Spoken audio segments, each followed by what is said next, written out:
क्या 8वें वेतन आयोग में लागू होगी पुरानी पेंशन योजना। नमस्कार दोस्तों, आप देख रहे हैं हमारा YouTube channel government employ news. दोस्तों, एक महत्वपूर्ण जानकारी पुरानी पेंशन को लेकर।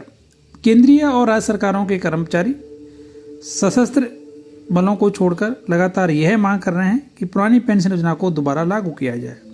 दरअसल जनवरी 2004 में केंद्र सरकार ने नई पेंशन स्कीम एनपीएस लागू की थी, जिससे दशकों पुरानी गारंटीड और गैर योगदान आधारित ओल्ड पेंशन स्कीम को समाप्त कर दिया।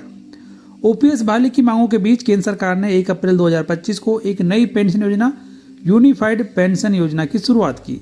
यह योजना एनपीएस और ओपीएस दोनों की विशेषताओं का मिश्रण है। यूपीएस में कर्मचारियों और सरकार दोनों का योगदान रहेगा, ठीक वैसे ही जैसे कि एनपीएस में होता था। साथ ही यूपीएस न्यूनतम गारंटीड पेंशन भी प्रदान करती है, बशर्ते कर्मचारी निर्धारित सेवा अवधि पूरा करे। सरकार का कहना है कि यूपीएस से कर्मचारियों की सुरक्षा की गारंटी भी मिलेगी और सरकारी वित्तीय ढांचे पर अत्यधिक बोझ भी नहीं पड़ेगा।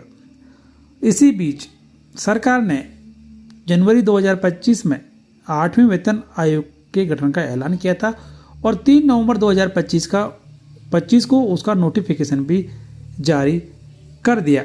लेकिन सरकार ने एक बार फिर से यह साफ कर दिया है कि ओल्ड पेंशन स्कीम की वापसी की कोई संभावना बिल्कुल नहीं है, क्योंकि सरकार द्वारा मंजूर किए गए 8वें वेतन आयोग के टर्म ऑफ रेफरेंस के अनुसार 8वां वेतन आयोग 18 महीनों के भीतर अपनी रिपोर्ट सरकार को सौंपेगा।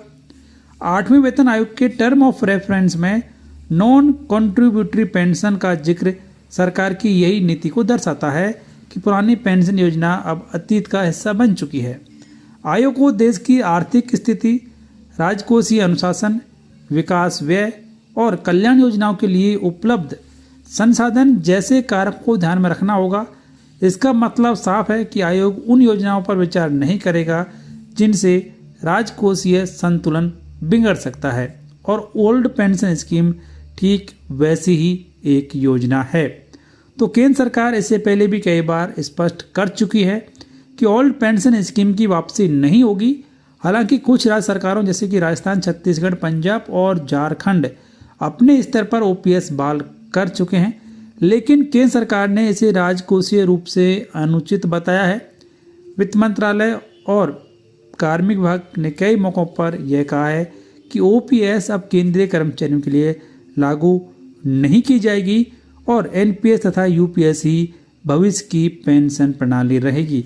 तो ये अब एक बार फिर से साफ हो चुका है कि 8वां वेतन आयोग पुरानी पेंशन योजना पर बिल्कुल काम नहीं करेगा और